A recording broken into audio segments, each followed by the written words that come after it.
الحمد لله نحمده ونستعينه ونستغفره ونؤمن به ونتوكل عليه ونعوذ بالله من شرور أنفسنا ومن سيئات أعمالنا من يهده الله فلا مضل له ومن يضلله فلا هادي له ونشهد أن لا إله إلا الله وحده لا شريك له ونشهد أن سيدنا وسندنا ومولانا محمدا عبده ورسوله أرسله الله تعالى بالحق بشيرا ونذيرا وداعيا إلى الله تعالى بإذنه وسراجا وقمرا منيرا أما بعد فأعوذ بالله من الشيطان الرجيم بسم الله الرحمن الرحيم ومن يؤت الحكمة فقد أوتي خيرا كثيرا ومن يؤت الحكمة فقد أوتي خيرا كثيرا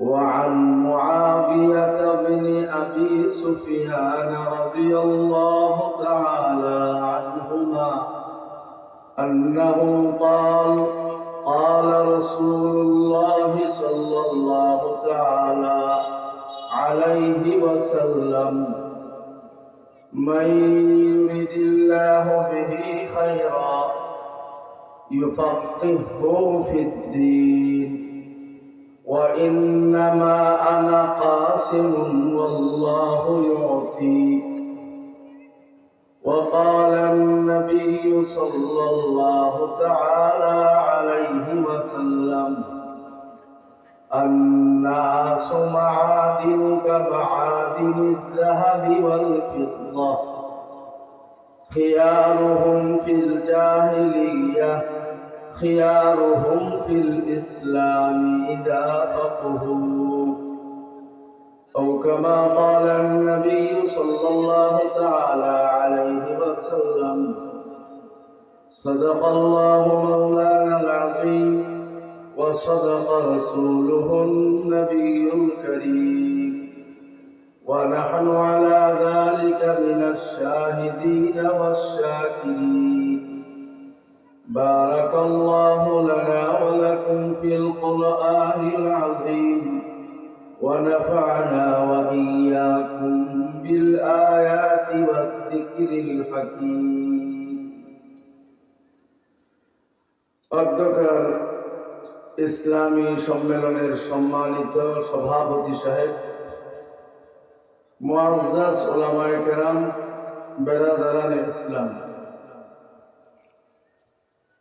আল্লাহ তাবারাকা ওয়া তাআলা আমাকে আপনাকে কোরআন এবং সুন্নতের মজলিসে আসবার এবং বসবার তৌফিক দান করেছেন। এটা আল্লাহর পক্ষ থেকে বহুত বড় একটি আমল। আলহামদুলিল্লাহ। যারা দ্বীনের কথা বলেন এবং যারা দ্বীনের কথা শোনেন উভয়ই আল্লাহর খুব প্রিয় বান্দা। আল্লাহ তাআলা প্রিয় বান্দা ছাড়া কাউকে কোরআন সুন্নতের ইলম দেন না। কোরআন সুন্নাহর ইলম আল্লাহ পাক নির্বাচন করে করে তার বান্দাদের মধ্য থেকে নির্বাচিত ব্যক্তিদেরকে দান করেন। এই নিয়ামত বহুত বড় নিয়ামত, বহুত বড় নিয়ামত। আর দুনিয়া আল্লাহ তাআলা যাকে পছন্দ করেন তাকেও দেন, যাকে পছন্দ করেন না তাকেও দেন। লেকিন দ্বীন, ঈমান, তাকওয়া, তাহারাত, ইসলামের জ্ঞান আল্লাহ পাক শুধুই তাদেরকে দেন যাদেরকে তিনি পছন্দ করেন। কাজে আল্লাহর পছন্দের আওতাধীন হওয়া এটা কেবলই আল্লাহর ইচ্ছা। তবে আমার আর আপনার দায়িত্বটুকু হলো আল্লাহর কাছে আল্লাহর প্রেম চাওয়া। আল্লাহুম্মা ইন্না নাসআলুকা হুব্বাকা, এই মাসনুন দোয়া, এটা মুখস্থ করবেন। মাসনুন দোয়া মানে যে দোয়া নবী নিজে করেছেন, যে দোয়া, যে দরখাস্ত, যে আবেদন, যে অ্যাপ্লিকেশন আল্লাহ বরাবর স্বয়ং নবী করেছেন, এটা তো আল্লাহর ইনফরমেশনেই করেছেন। আল্লাহ নবী তো দিন বিষয়ে আল্লাহর ডিরেকশন ছাড়া, ইনফরমেশন ছাড়া, তার নির্দেশ ছাড়া কিছুই করতেন না। এবং দুয়ার ভাষা আল্লাহকে, আল্লাহর নবীকে আল্লাহই শিখিয়ে দিয়েছে, অন্তরে ঢেলে দিয়েছেন। নবী তার ভাষায় আল্লাহর কাছে ব্যক্ত করেছে। কত চমৎকার দোয়া! দোয়ার কলে বল ফিগারও তো বড় না। আমরা যদি ইচ্ছা করি, নিয়ত করি, তাহলে আমরা সবাই এই দোয়াটা পারবো। আমার সঙ্গে সঙ্গে আপনারা একটু বললে ভালো হবে। শুনবেন, বলবেন, আল্লাহুম্মা ইন্না নাসআলুকা হুব্বাকা ওয়া হুব্বা মান ইউহিব্বুকা ওয়াল আমালাল্লাযী ইউবাল্লিগুনা হুব্বাক। হে আল্লাহ, আমরা আপনার কাছে আপনার ভালোবাসা চাই, এবং আপনাকে যারা ভালোবাসে তাদের ভালোবাসা চাই, এবং এমন আমলের তৌফিক চাই, এমন আমলের প্রতিও ভালোবাসা চাই। আমলের প্রতি ভালোবাসা ঈমানের দলিল। গুনাহের প্রতি ভালোবাসা এটা কুফরির দলিল, নেফাকির দলিল। গুনাহের প্রেম এটা নেফাকির প্রমাণ, আর আমলের সালেহের প্রেম মনে এটা ঈমানের প্রমাণ। হুব্বুল আমালিস সালেহ ইয়াদুল্লু আলা ঈমানিহি ওয়া হুব্বুল আমালিস সাইয়্যি'আ ওয়া হুব্বুল ফি'লিস সাইয়্যি'আ ইয়াদুল্লু আলা নিফাকিহি ফি ঈমানিহি।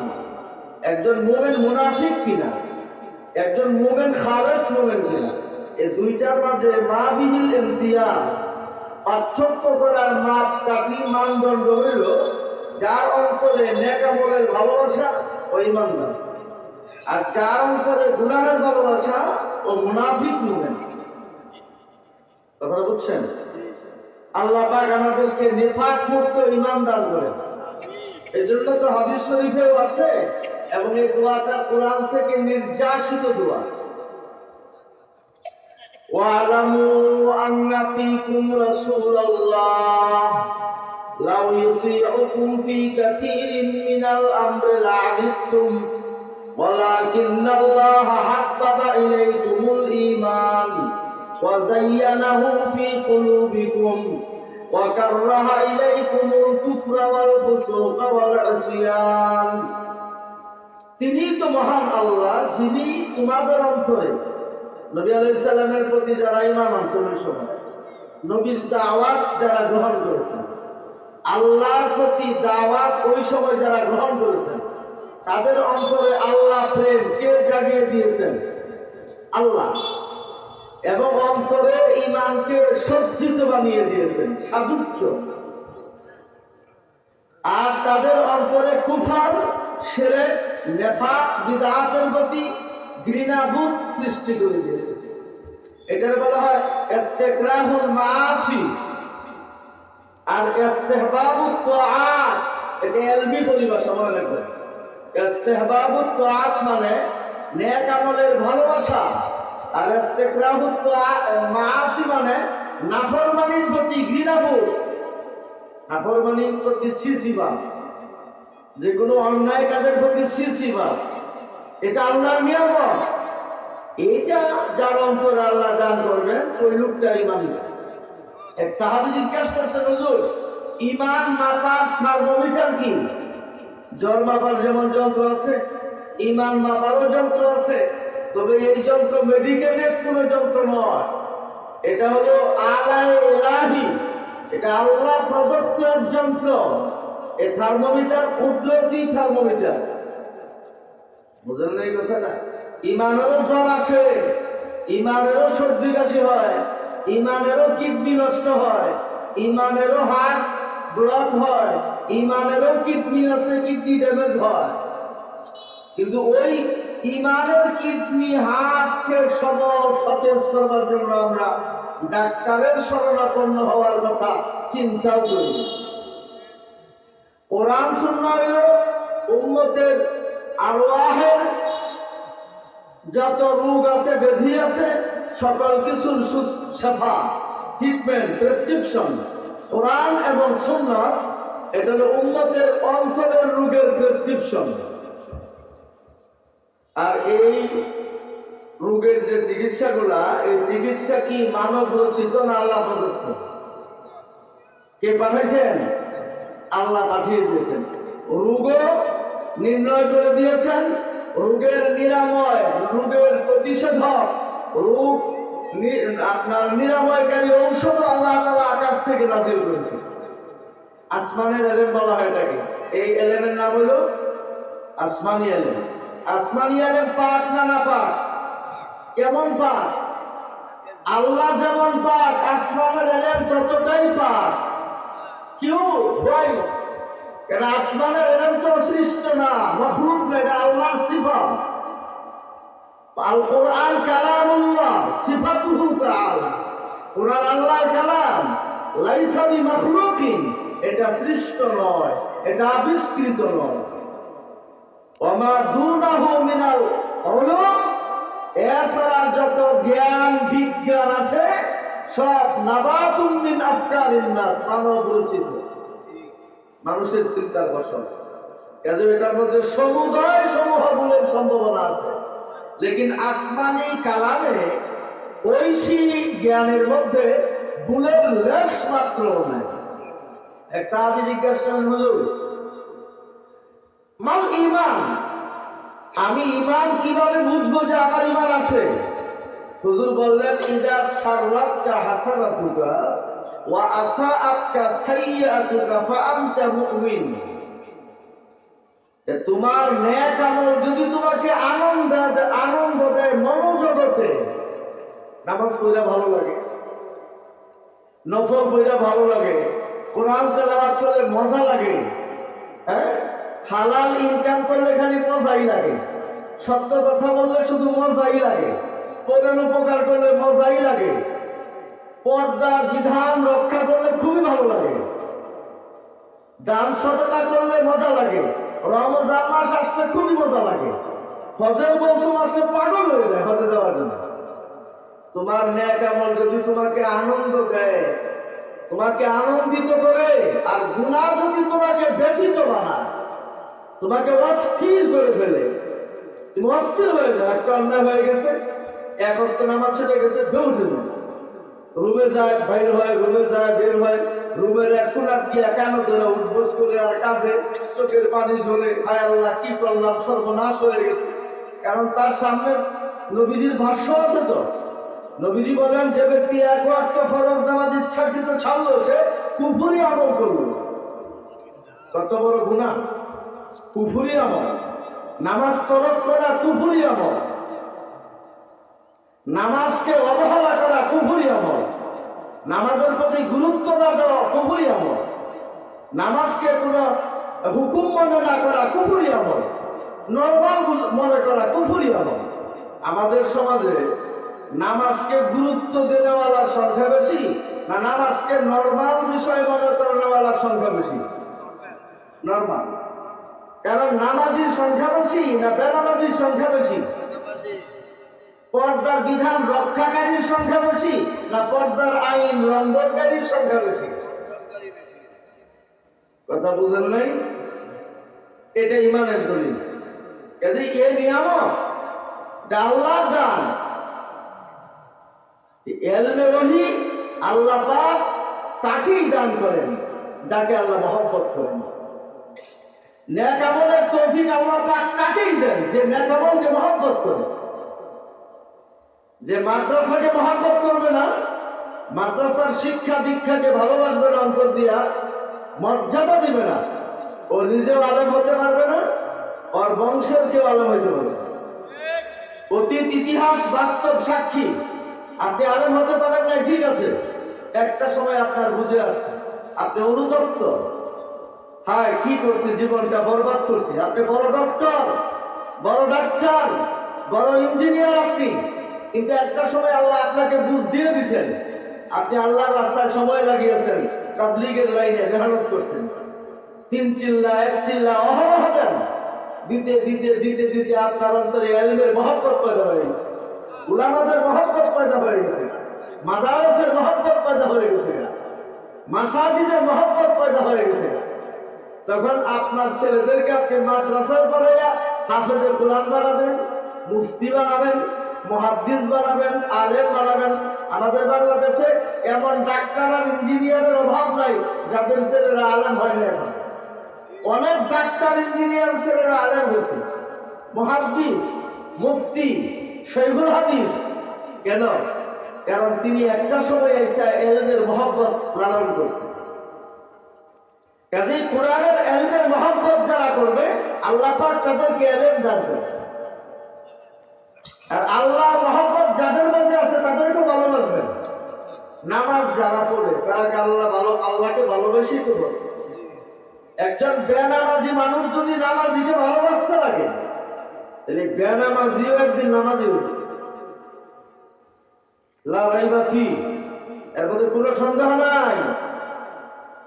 মহব্বত খুব দামি জিনিস। তো মহব্বত তো ইমাম বুখারী আলাইহির রাহমা একটা অধ্যায় স্থাপন করছেন, একদম শর্ট অধ্যায়, শিরোনাম হইল বাবুল মিকাতে মিনাল্লাহ, আয়াল হুব্বু মিনাল্লাহ। মহব্বত তো মানে আল্লাহ থেকে। ইযা আহাব্বাল্লাহু আবদান ফিল আরদ, আল্লাহ যখন জমিনের কাউকে ভালোবাসেন তখন ফেরেশতাদের মধ্যে ডাক দিয়া ঘোষণা দেন, এ জিবরিল, ইন্নী কাদ উহিব্বু ফুলানান, আমি দুনিয়ার অমুককে ভালোবাসছি, ফাআহিব্বাহু। জিবরাইল আমিনকে আল্লাহ তাআলা ওয়াদা করেন তুমিও ভালোবাসো। জোরে বলেন সুবহানাল্লাহ, সাথে আলহামদুলিল্লাহ বলেন। জিবরাইল আমিন ডাক দেন ফেরেশতাদেরকে, ও ফেরেশতারা, ইন্নাল্লাহ নাদানি আন্নাহু কাদ আহাব্বা আবদান ফুলানান ফুলানান। কে আল্লাহ আমাকে ডাক দিয়ে বললেন তিনি নাকি জমিনের অমুক বান্দাকে মহব্বত করছেন, এবং আমাকে অর্ডার দিলাম যে তুমিও মহব্বত করো। তা আমি তাকে মহব্বত করে ফেলছি, তোমরাও মহব্বত করো। সব ফেরেশতারা জমিনের ওই বান্দাটাকে মহব্বত করে। তাহলে মহব্বত তো আগে মঞ্জুরি হয় আসমানে। মহব্বতের মঞ্জুরি কোথায়? মহব্বতের মঞ্জুরি, মহব্বত কি দেখা যায় না? এটা গোপন। তবে আমল দ্বারা, আচরণ দ্বারা, ব্যবহার দ্বারা, কথাবার্তা দ্বারা প্রকাশ পায়। কিন্তু মহব্বত কিন্তু খুব গোপন বিষয়। এই জন্য মহব্বতের মঞ্জুরি কোথেকে হয়? কাজে আসমানের মালিক মহব্বতের মালিক। বলেন, আসমানের মালিক মহব্বত কার কাছে যাবেন? আল্লাহর কাছে। হে আল্লাহ, আমি তোমাকে ভালোবাসতে চাই, তুমি তোমার ভালোবাসাটা আমাকে দান করো। কোরআন শরীফে আয়াত নাযিল করে আল্লাহ ভালোবাসা, আল্লাহর ভালোবাসা কেমনে পাবেন? এর লাইন কোনটা? লাইনটা কি? পথ। এই পথটা দেখিয়ে দিয়েছে। আল্লাহ নবীকে বলেন, কুল ইন কুনতুম তুহিব্বুনাল্লাহ ফাত্তাবিউনি ইউহিব্বুকুমুল্লাহ ওয়া ইয়াগফির লাকুম যুনুবাকুম ওয়াল্লাহু গফুরুর রহিম। হে নবী, আপনি বলুন যে তোমরা যদি আল্লাহর ভালোবাসা পাইতে চাও তাহলে আমি নবী মুহাম্মদের আদর্শের অনুসরণ করো। নবীর সুন্নাত, নবীর সিরাত, নবীর আদর্শ, নবীর আখলাক, নবীর চরিত্র ইত্তেবা করলে আপনি আল্লাহর মহব্বতের রুডে উঠলেন, ডাইরেক্ট গাড়িয়ে যাবেন আল্লাহ বলেন। নকশে কদম নবী কে হ্যায় জান্নাত কে রাস্তে, नक्शे कदम नबी के हैं जन्नत के रास्ते, अल्लाह से मिलाते हैं सुन्नत के रास्ते। नक्शे कदम नबी के हैं जन्नत के रास्ते, अल्लाह से मिलाते हैं सुन्नत के रास्ते। নবীর নকশে কদম, নবী যে পথে চলছেন ওনার কদম অনুসরণ করে চললে জান্নাতের রাস্তায় উঠা যাবে। আর আল্লাহ জান্নাতের রাস্তায় উঠায় নবীর কদম অনুসরণ, আর কি আল্লাহর সঙ্গে মিলাইয়া দেয় সুন্নতের রাস্তা। আল্লাহ পর্যন্ত পৌঁছার রাস্তা হলো সুন্নতের রাস্তা। তাহলে এই পর্যন্ত পৌঁছতে হলে সুন্নতের এলেম লাগবে না? লাগবে কিনা? লাগবে। কারণ এলেম ছাড়া কি এখানে মওলানা তাবারুকুল্লাহ সাহেব বয়ান করছেন? আল্লামা সাদি সাহেব বয়ান করবেন কি বেদুনে এলেম? বেলা এলেম বয়ান করবেন না বিল এলেম? কাজে বয়ান যারা করবেন তাকে সাহেবে এলেম হওয়াই লাগবে। সাহেবে এলেম ছাড়া বয়ান করা জায়েজ না। সাহেবে এলেম কাকে বলে? তো আরেকটা জানবেন। সাহাবে এলেমের যদি আমি আপনাদেরকে একবারে শাব্দিক তর্জমা করি, তাহলে অর্থ হলো এলেমের বন্ধু, এলেমের সাথী। আরেক অর্থ যদি বলেন সেটা হলো শিক্ষার্থী, কোরআনের শিক্ষার্থী, যেটাকে তালেবে এলেমও বলেন। সাহেব এটা সুহবত থেকে, আর সুহবত অর্থ কি? সান্নিধ্য। আল্লাহ বান্দা বান্দি যখন এলেমের সান্নিধ্যে যায়, এলেম তাকে কিছু দেয়। আর এলেম থেকে যখন দূরে থাকবেন, এলেম আপনাকে বিন্দু মাত্র দিবে না। আল ইলমু লা ইউতিকা বাদাহু হাত্তা তু'তিয়াহু কুল্লাকা। এলেম আপনাকে তার অংশ দিবে না যদি এলেমের জন্য আপনি আপনার নিজের সর্বস্বকে দান না করেন। আজকে আমি আমার সব দিয়ে দেই দুনিয়ার শিক্ষার জন্য। লাখ লাখ কোটি কোটি টাকা ব্যয় করতেছে দেশের সরকারও, করতেছে জনগণও করতেছে। দেশের সরকার স্কুল কলেজ বানায়, ইউনিভার্সিটি বানায়, ছাত্রাবাস বানায়, জেনারেল লাইনের শিক্ষা, শিক্ষিত পড়ুয়া ছেলেদের জন্য, টিচারদের জন্য ফ্যাসিলিটি, সুযোগ সুবিধা, বেতন ভাতার কোনো অভাব নাই, বরাদ্দের কোনো অভাব নাই।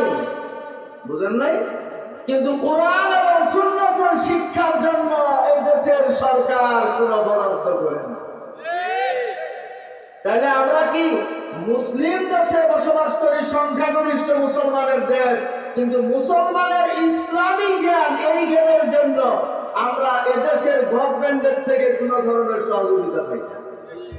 বরং এই শিক্ষা, এই সিলসিলা, এই ধারাবাহিকতা, এই তালিম, এই তরবিয়ত, এই দীক্ষা, এই চর্চা, এই অনুশীলন, এর মেহনত, এর সাধনা বন্ধ করবার জন্য সর্বপ্রকারের চেষ্টা তারা চালায়। কিন্তু চেষ্টা চালাইলেও কোনো লাভ হবে না তো।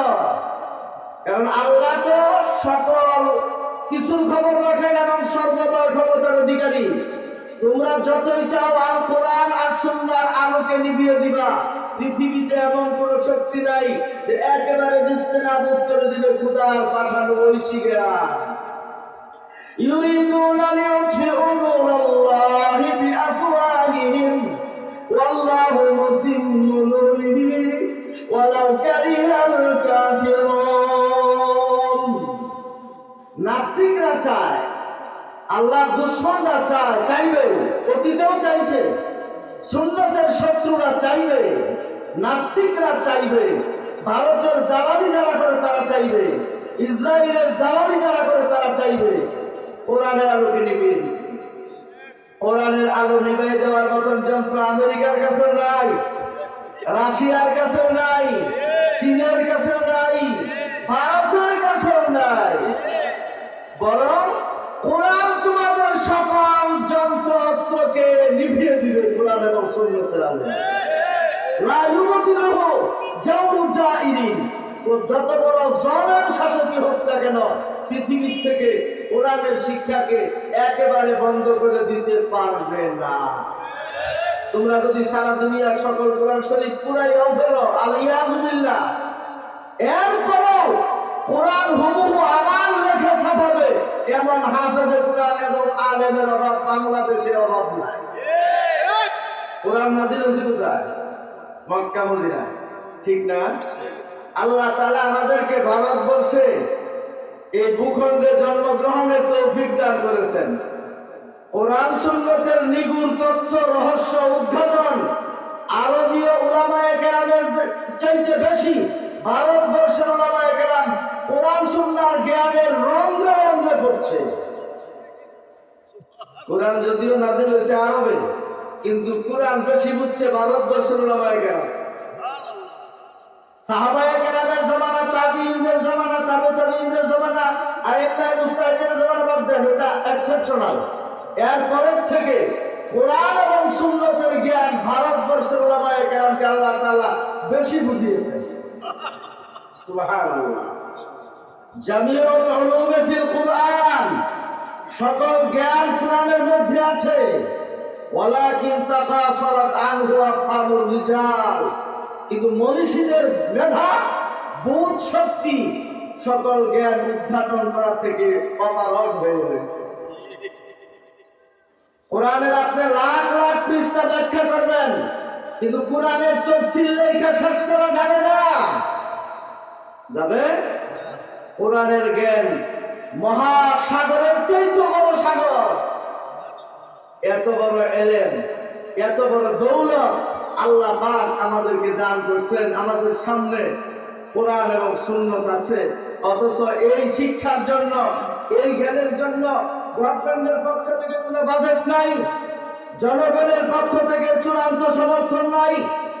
অনেকে আছে কোরআন এবং সুন্নাতের কথা শুনলে তাদের চুলকানি শুরু হয়, সমস্যা। কোরআন এবং সুন্নাতের শিক্ষা বলে বিশ্বটাকে এগিয়ে নেওয়ার পক্ষে বাধা। দুনিয়া বানা বলে তারা আধুনিক বানাবো, আধুনিক, বুঝলেন? মডার্ন ডিজিটাল বাংলাদেশ বানাবে। এখন ডিজিটাল যুগে এখন স্মার্ট বাংলাদেশ। কোরআনের উপরে কোনো ডিজিটাল নাই। যত ডিজিটাল, যত আধুনিকতা, যত মডার্ন বলেন, যত স্মার্ট বলেন, সব তাহাতাল কোরআন, তাহাতাল কোরআন, তাহাতাল কোরআন, সব কোরআনের নিচে, কোরআনের নিচে, কোরআনের নিচে। রাসূলুল্লাহ সাল্লাল্লাহু আলাইহি সাল্লামের সুন্নাত হলো সর্বাধুনিক আদর্শ, মানে আধুনিকতা। সবচেয়ে উন্নত ফ্যাশন মুহাম্মদুর রাসূলুল্লাহ সাল্লাল্লাহু আলাইহি সাল্লামের সুন্নাত।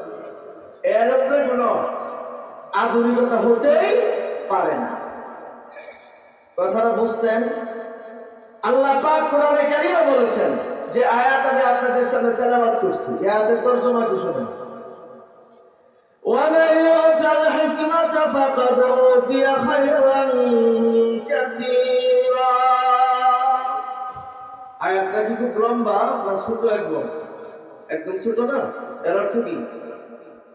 وَمَن يُؤْتَ الْحِكْمَةَ, এখানে হিকমত শব্দের অর্থ আপনারা কি বুঝলেন? হিকমত করেন, বলেন না? ভাই খুব হিকমতের কাজ করেন, বলেন না? আমরা সাধারণত হিকমতে বুঝি যে খুব কৌশল কইরা, খুব কায়দা কইরা, খুব বুদ্ধা শূন্য করি, এটা বুঝি না? এটা হলো আমাদের আঞ্চলিক অর্থ, যেটা আমরা বুঝি, প্রচলিত অর্থ। কিন্তু কোরআনের মধ্যে কি এখানে প্রচলিত অর্থ বলে দিবেন? হিকমতের যে ব্যাখ্যা নবী বুঝছেন, সাহাবায়ে কেরাম বুঝছেন, আমাকে তো ওটাই বুঝতে হবে। রুট ছেড়ে দেওয়া যাবে? রুট ছেড়ে গেলে অ্যাক্সিডেন্ট, ওদিকে রাস্তা বন্ধ। কথা বুঝেন না? এখানে হিকমত দ্বারা বলা হলো ইলমুশ শারঈ, ইলমুদ্দীন, ইলমুল ওয়াহী। যাকে শরীয়তের ইলম, ওহীর ইলম, দ্বীনের ইলম দেওয়া হয়েছে, তাকে সমুদয় কল্যাণ যেন দেওয়া হয়েছে। সুবহানাল্লাহ বলেন।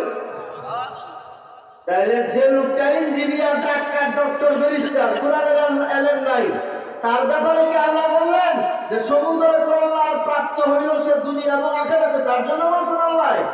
নাকি যাকে ওহীর ইলম দেওয়া হয়েছে তার জন্য বলছেন? তাহলে বড় কে? হামেল ওহী, উলামায়ে শরীয়ত, শরীয়তের ইলম যারা রাখেন তারা হলেন উপরে।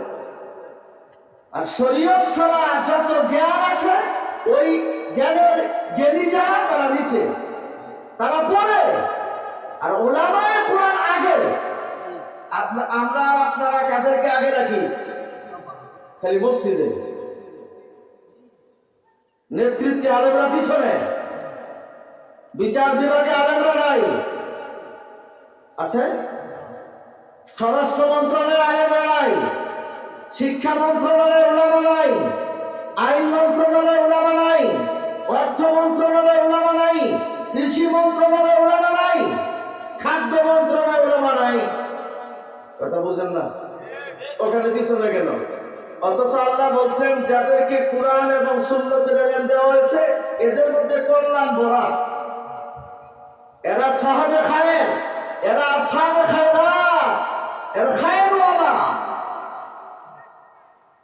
ওয়াজিদুহু আল জাহলু ওয়াল জাহালা, অজ্ঞতা, মূর্খতা। যাদের কুরআন সুন্নতের জ্ঞান নাই তাদেরকে কুরআনের ভাষায় বলা হয় জাহেল। কি বলা হয়? আর বাংলাদেশে যাদের আধুনিক জ্ঞান নাই, ইংরেজি পারে না, কেমিস্ট্রি পারে না, বায়োলজি পারে না, ফিজিক্স পারে না, বোটানিক পারে না, ম্যাথমেটিক্স পারে না, পলিটিক্যাল সায়েন্স পারে না, কিন্তু কুরআন এবং সুন্নতের উলুজাহাজ, তাদেরকে যারা ওই আগের জ্ঞান যেগুলো বললাম এগুলো যারা জানে তারা এদেরকে বলে মূর্খ। আর কোনটা সত্য কোনটা মিথ্যা? কুরআন যা বলছে তাই সত্য। কুরআনের বিপরীতে তারা সারা দুনিয়ার মানুষ যদি মিল্লা বলে যে জাগতিক শিক্ষা শ্রেষ্ঠ শিক্ষা, একটু স্বীকৃতি পেয়েছে,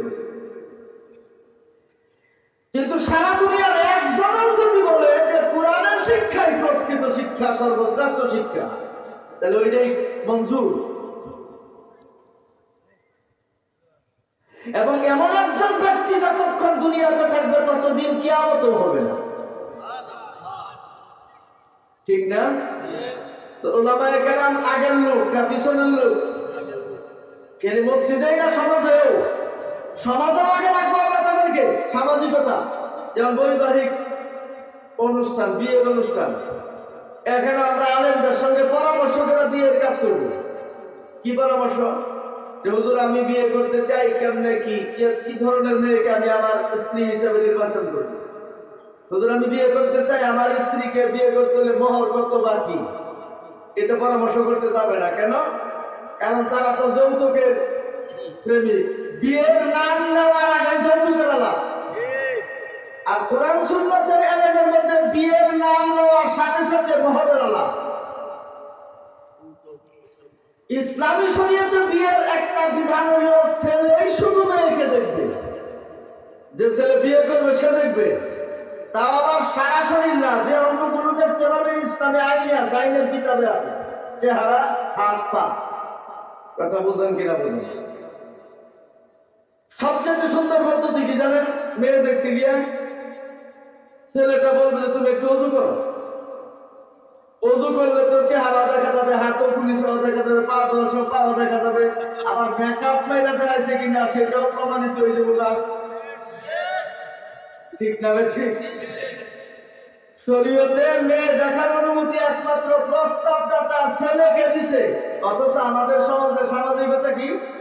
মেয়ে যখন দেখবা যায় এক দল নিয়ে যায়, ছেলের বন্ধুরাও দেখে, দুলাভাই নিয়ে যায়, নানারে নিয়ে যায়, দাদারে নিয়ে যায়, চাচাতো ভাই, জ্যাঠাতো ভাই, খালাতো ভাই, ফুফাতো ভাই, সব নিয়ে যায়। তারা কি বিয়ে করবে না? যে ছেলে বিয়ে করবে প্রস্তাব দিচ্ছে সে করবে শুধু। তো যারা বিয়ে করবে না তারা কেন দেখবে? কথা বুঝেন নাই?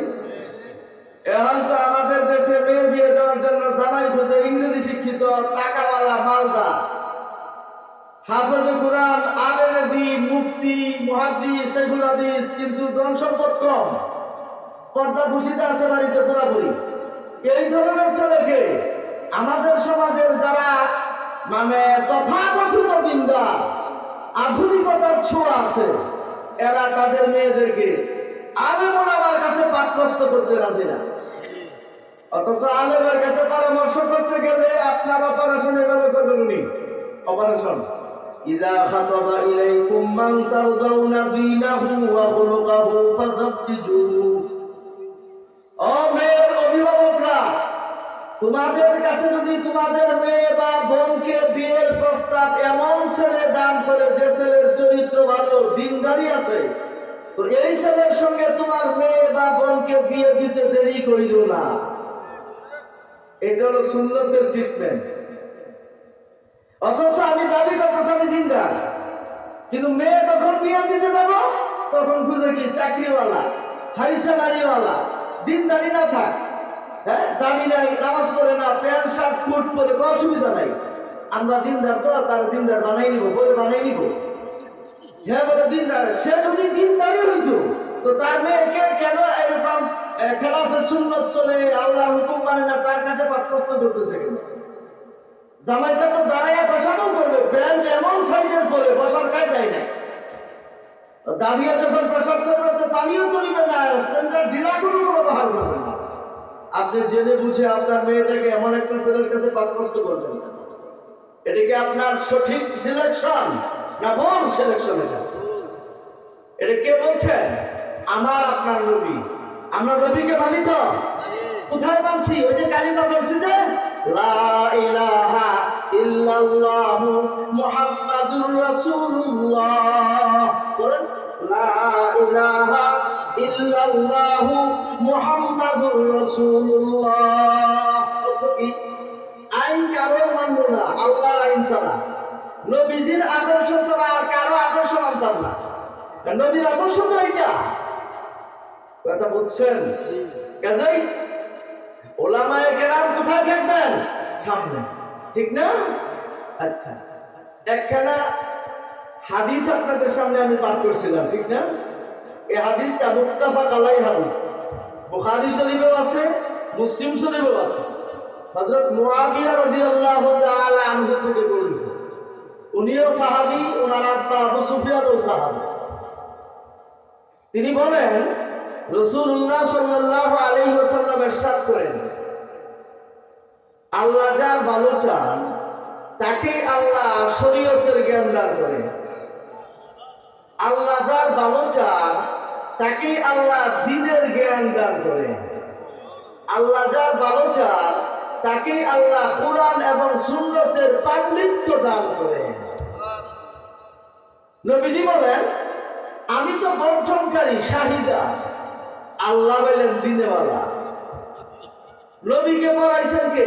নবীর শিক্ষক কারা বলেন? দলিল কুরআন।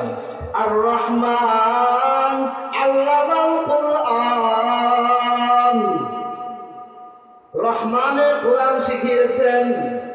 তাহলে রহমান মানে আল্লাহ, হ্যাঁ?